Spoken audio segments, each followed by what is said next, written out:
So, welcome to Mississippi as it is in heaven. We're going to take a look at what goes on in Mississippi politics and how it lines up with biblical truths, how far away it could be, or how close it is to biblical truths, because that's what we want. We want a government based on the Bible, based on what God says. And if we do that, and that's what the founding fathers of our nation said, let's go with what God says, right?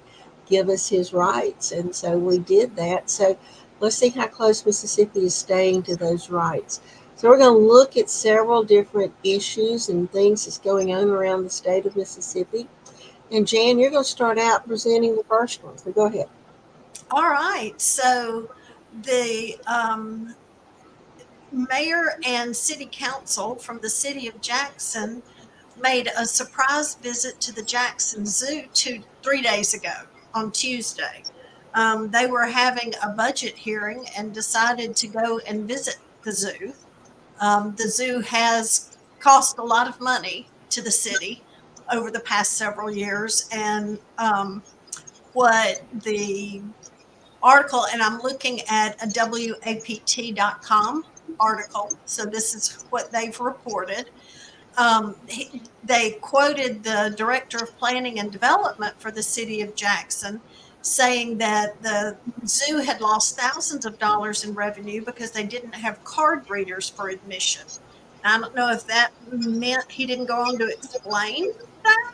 I don't know if that means people are getting in and not paying at all, but he said they don't have card readers and that those are being addressed. They're supposed to have card readers soon.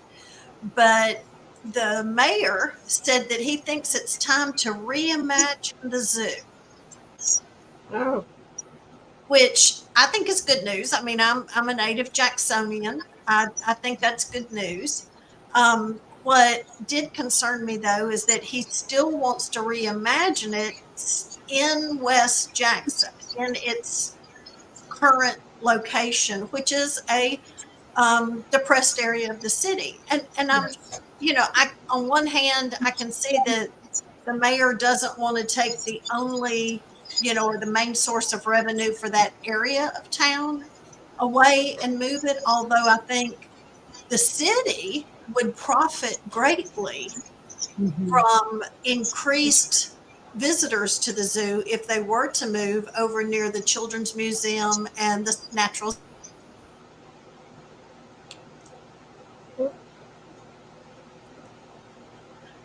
Okay, so we're back. Yeah, we're back. We We're back. froze. Yes. So I do think, and I hope people, I no longer live in the city of Jackson, but I hope people who do live in the city will voice concerns about increased revenue that could be gained by the city moving the zoo and then maybe do something else in that area. But they're talking about reimagining it. And on um, the oh the video that WAPT put out in their newscast Tuesday, they were saying that um, they were looking at reimagining it as maybe a safari or a park because Livingston Park is there as well. And Mhm. or do they add an amphitheater? Do they look about adding local restaurants?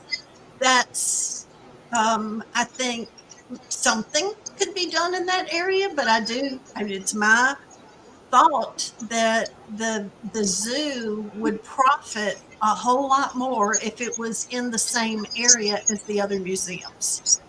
Oh yeah, Yes, I think yes, you I could agree. make a family day of that, just going and then going to the park. But there's two facilities there that Hmm. with I forget which, there's like couple of museums that are there, just right there together with that park.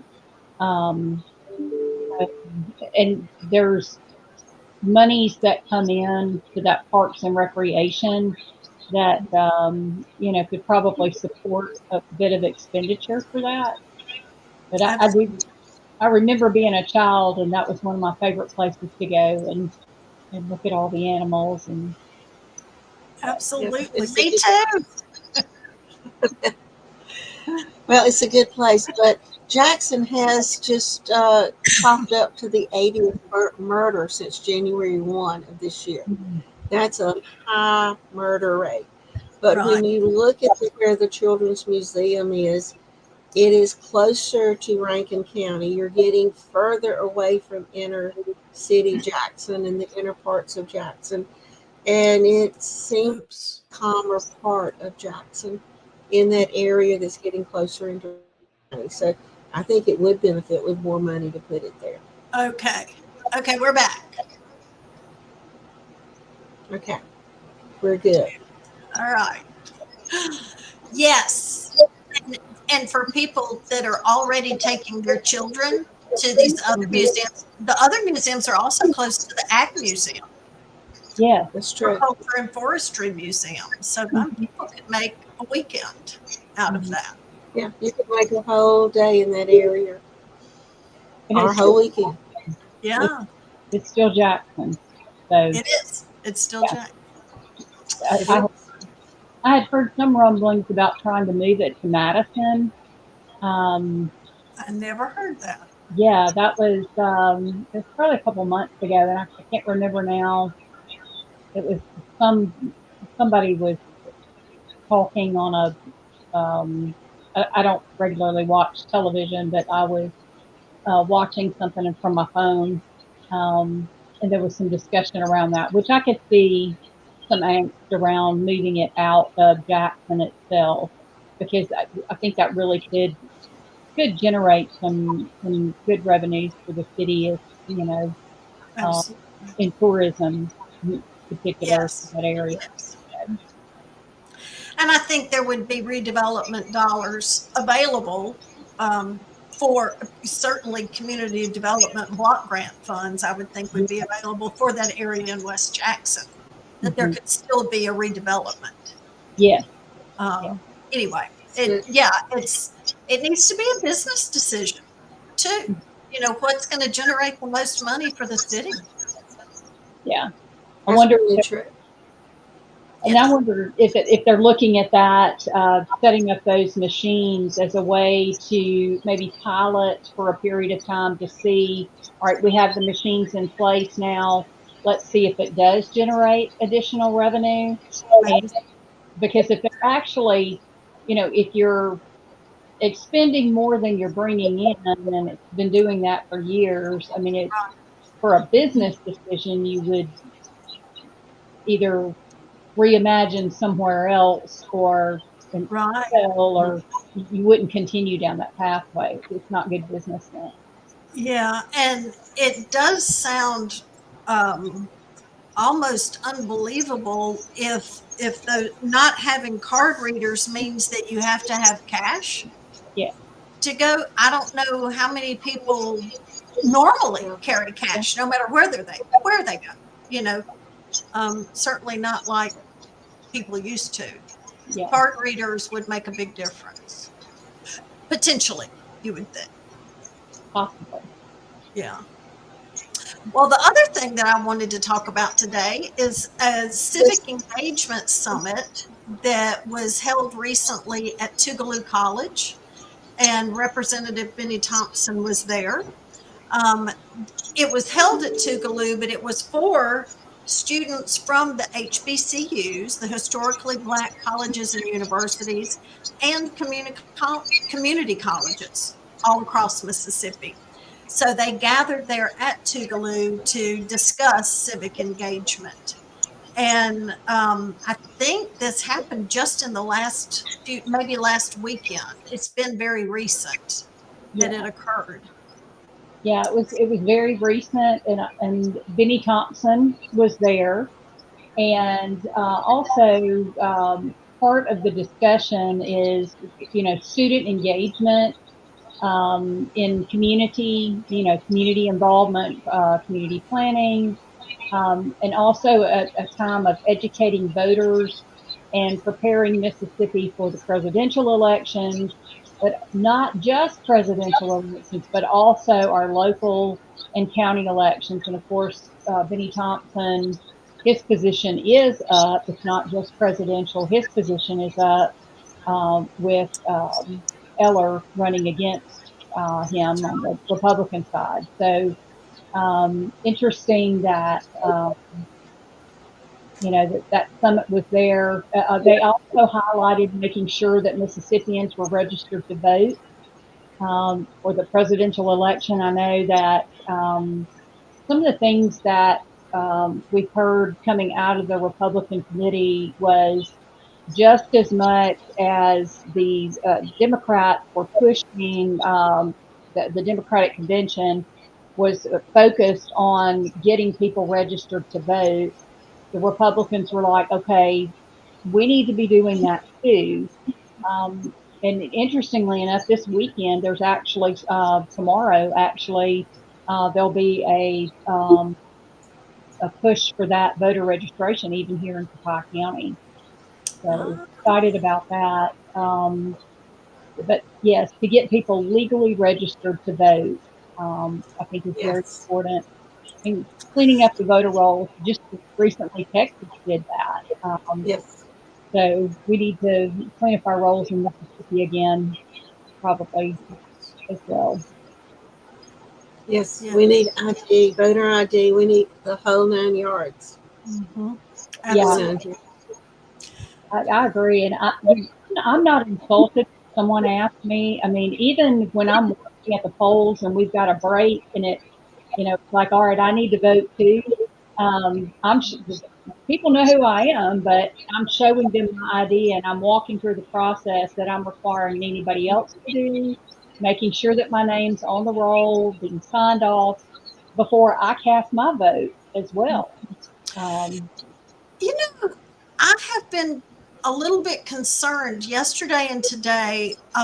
When I picked up my mail yesterday, I had a car renewal, a car tag renewal notice mhm. to my address, but it was a person I've never heard of with my Oh, wow. address. And then today in the mail, that same person was sent a traffic citation from the city of New Orleans. And I don't know how I've lived here 3 years myself, but my family has had this house for 20 years. And that the name that I've never seen that name before. And so it just makes me wonder. And I've already reached out to my election commissioner to express my concern. I called the city police here and asked them what I should do. And they said to take it to the post office and return it because that has to be investigated by the post office. So I did. I took it to the post office. I took both pieces of mail today to the post office. But I'm also asking my election commissioner, I want to be sure that at my address, I'm the only person who's registered to vote. Yeah. Now, this is really good, Jan. This is really good information Because I'm the because only one that lives here. I mean, I have noticed at my father's house the same thing is happening. He got a car tag notice for somebody that, and my father's been in that house for over 40 years. Okay. And I'm like, how could anybody else even happen to have the address when that house has been occupied by the same family for that long? Well, there was a research group, and I can't remember what their name was, but they had come out and were talking about how they would have, and I don't believe it was Mississippi, I believe it was in Texas, where 300 people were all identified at the same residence. And we're not talking an apartment complex or anything, we're talking a house. And so that may have been why they cleaned up their rolls like they did. But it seems to be, you have to wonder if that's a um, a tactic perhaps to, Mhm. because if you and I are sitting there, checking people in to vote, if they give us an ID, and people can get IDs, if they give us an ID, and I mean, they can register. I mean, if they've got some kind of identification or something like that, so you can log up, or even if they're not registered, they can go do a separate ballot and sign an Affidavit. affidavit. Yeah, and Well, I encourage our listeners, if you get mail, and maybe these car tag notices are one of the things to look for. Mail that's addressed to someone else that doesn't live, but it's your address. You might want to let your election commissioners know, so they can This make is sure, important. yeah, that there's how many people there are registered to vote at your address. yeah, that's really good Well, advice. really good. Everybody listen and go check your mail. If you see something strange, do something about it. Don't ignore it. Right. Absolutely. Well, while we're Well, on, I'm sorry. Go ahead. I I just was said, wow, that's just like amazing. That rung with me. I'm gonna go back and pull that letter now and take it and do something about it. Yeah, Yes. that'd be interesting to go to your election commissioner and let them see, run the electronics and let them see how many people are registered or at your address. I mean, I, That's I know in Mississippi, that is one of the things that the election commissioners are tasked with doing. So, okay, so in Mississippi, that's definitely a person to talk to. that's really good advice, Jan. Skipping over, not making light of that one because it's very, very important. But if while we're on the topic of Benny Thompson, after President Trump had the assassination attempt, one of his field workers, based out of his Natchez office, basically said, "Get some shooting lessons so you can not miss next time," and it created a big stir in light of the fact that he had presented, not only was he January 6th commission, but he also had submitted some legislation to remove um, Secret Service security uh, from Trump, as well as others. He had mentioned that as well. But they did find a replacement that was just announced. Actually, I think it hit the news about 3 hours ago. And so Jacqueline Marsall has been replaced by Xavier Hawkins, and Xavier is a young man, USM graduate here from Mississippi. He recently had worked in as an assistant purchase clerk for the Adams County Board of Supervisors. He'd been there for close to 2 years. And then he's also been a policy consultant for the National Black Leadership Commission on AIDS, based in New York.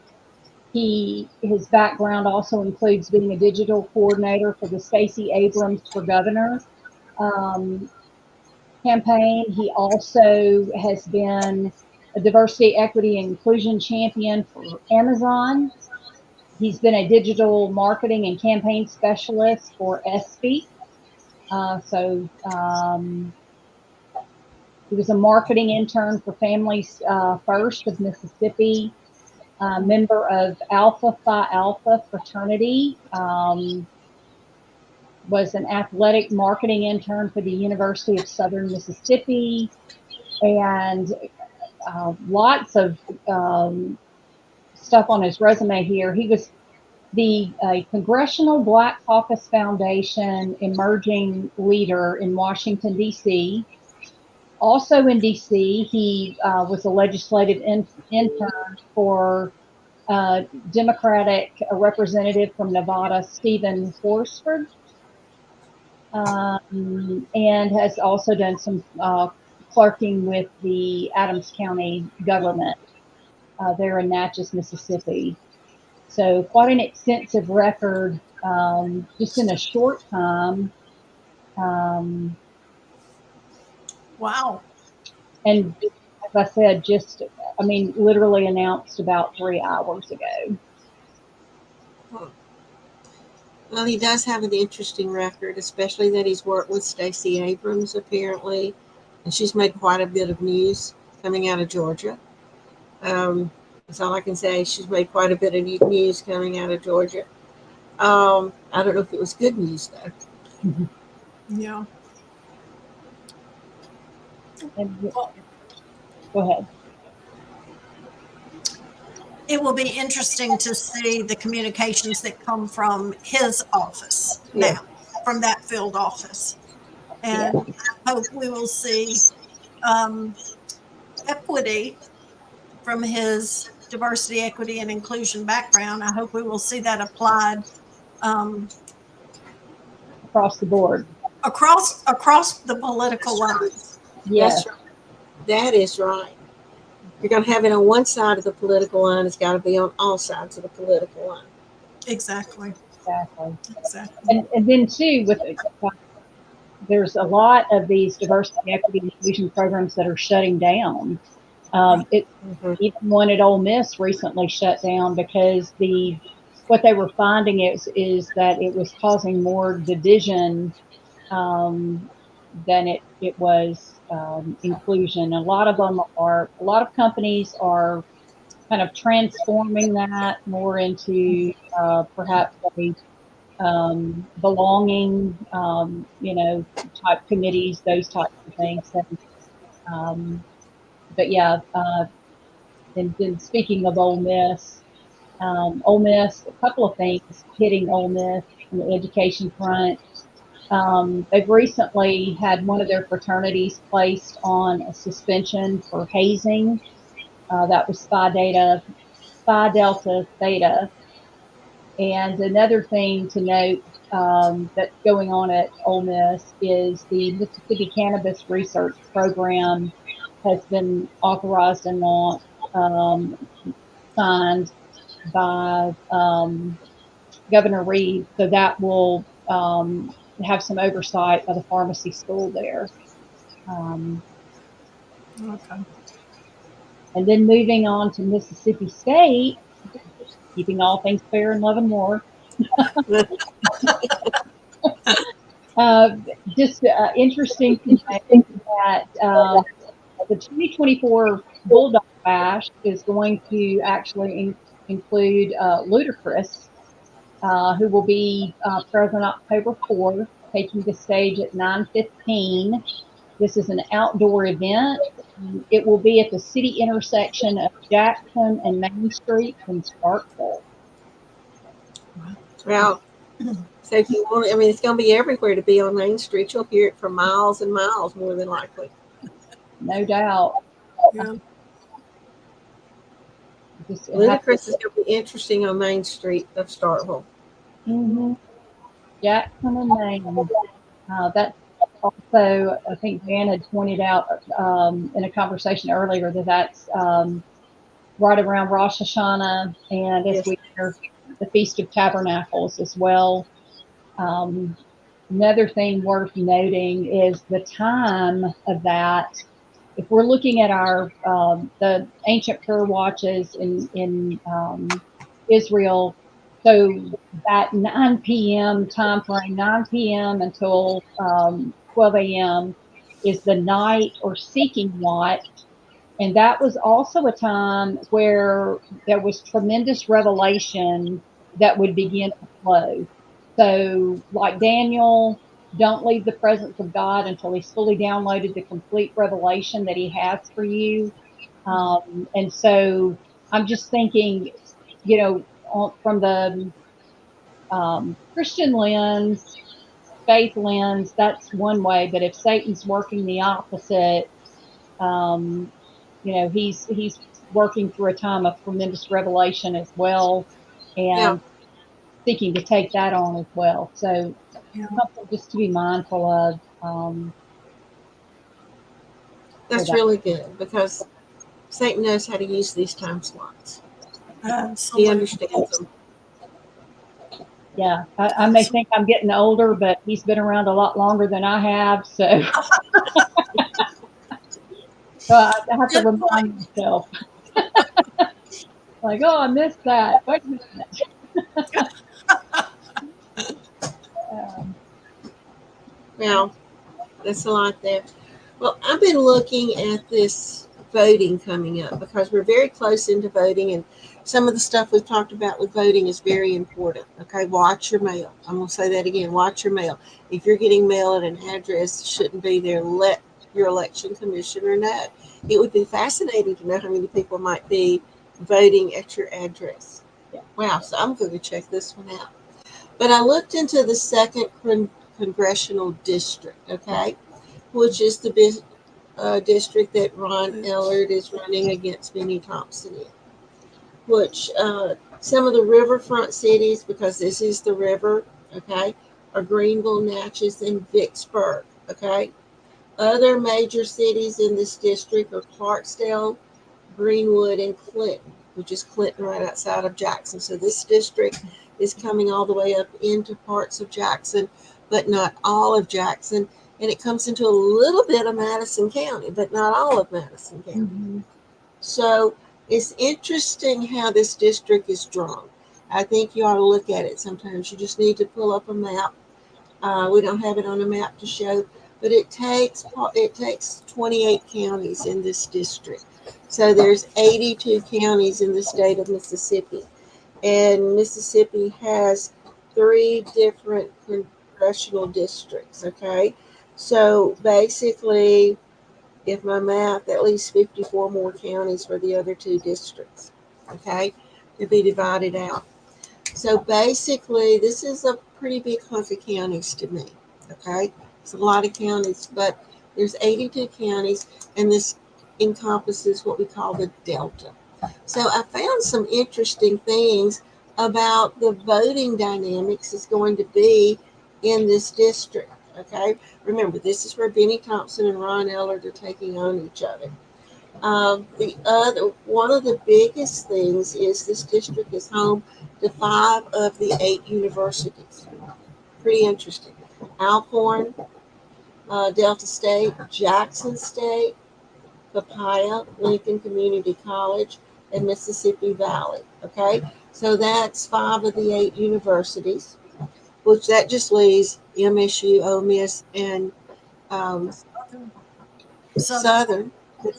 Yeah, it's the only 3 that's not in this district. 5 of them are here. Wow. So, interestingly enough, the average age of this district is 39 years, 0.4, almost 40. That's interesting. And I'm wondering, this is my thought, if such a high college population is making it that way. But so definitely the people is like this medium 40 age, just, in this district. The other interesting thing is that people 80 years and plus is only 4%. So that tells me that people are not living to be very old in this district. Okay. Don't know if this is because of maybe the sprays and chemicals that's been used in that district. I don't know. That's something to see. That's something to investigate. People 69 to 70, this 8 makes up 8% of this district. Okay. So that's kind of an interesting spread to me. But if you take 18 to 64, that makes up 59% of the whole district. Okay. So, and it's 51% female. So the women are outnumbering the men just a little bit, and it's it is high farming, but the women are beating the men in this district, and it's 2% Hispanic.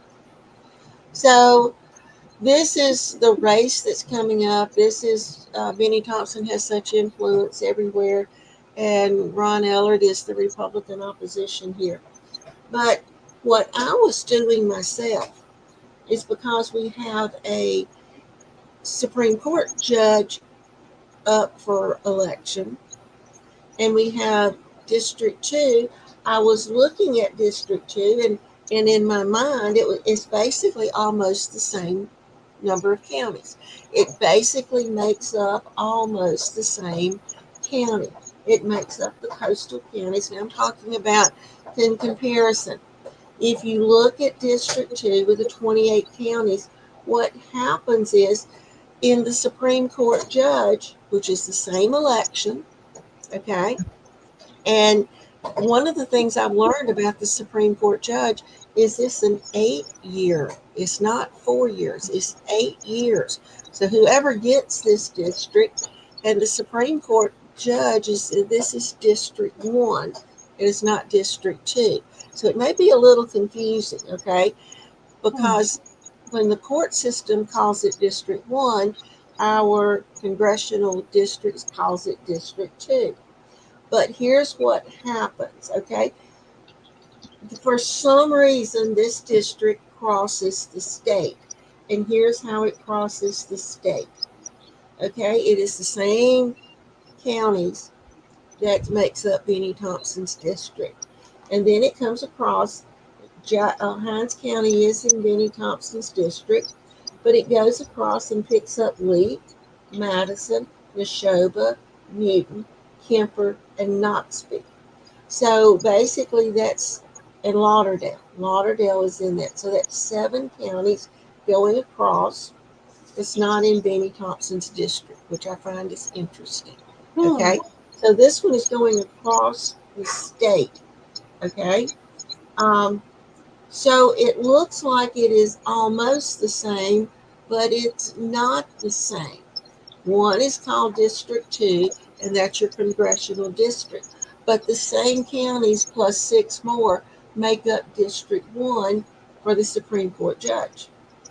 And I find it very interesting. And we need to pay attention. We don't need to get confused at the voting booth. We need to realize that Supreme Court judge is one thing, and excuse me,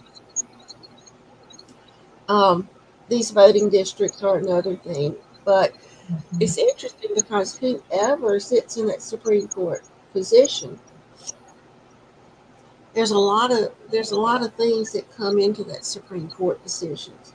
I would say they would have a big say over things, drug lords, drug trafficking, sex trafficking, child trafficking.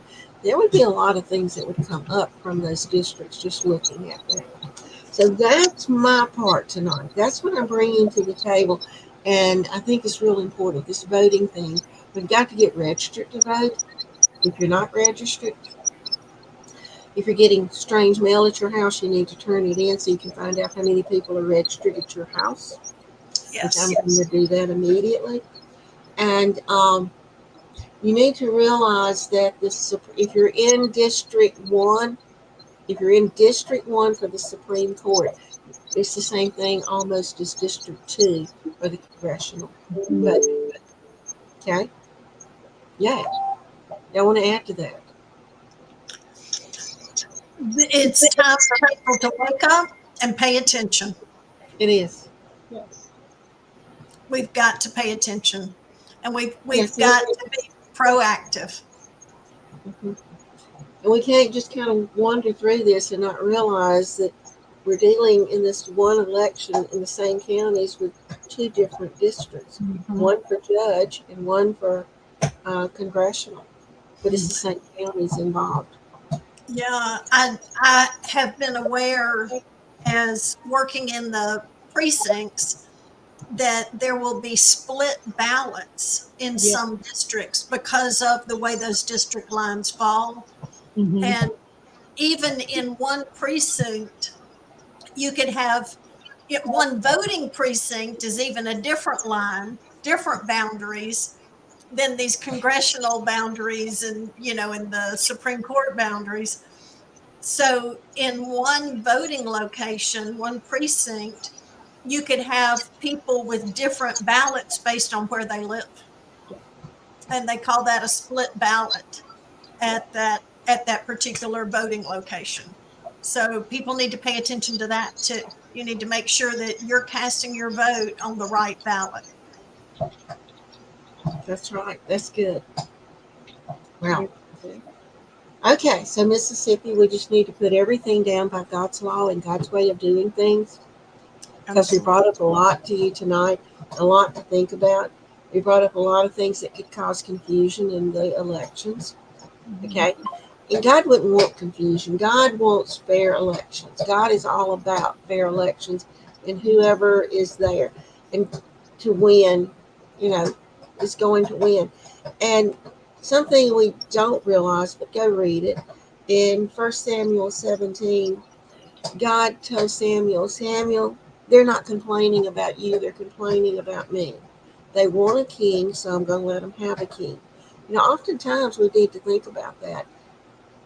God lets us pick things that He doesn't necessarily want. Mm.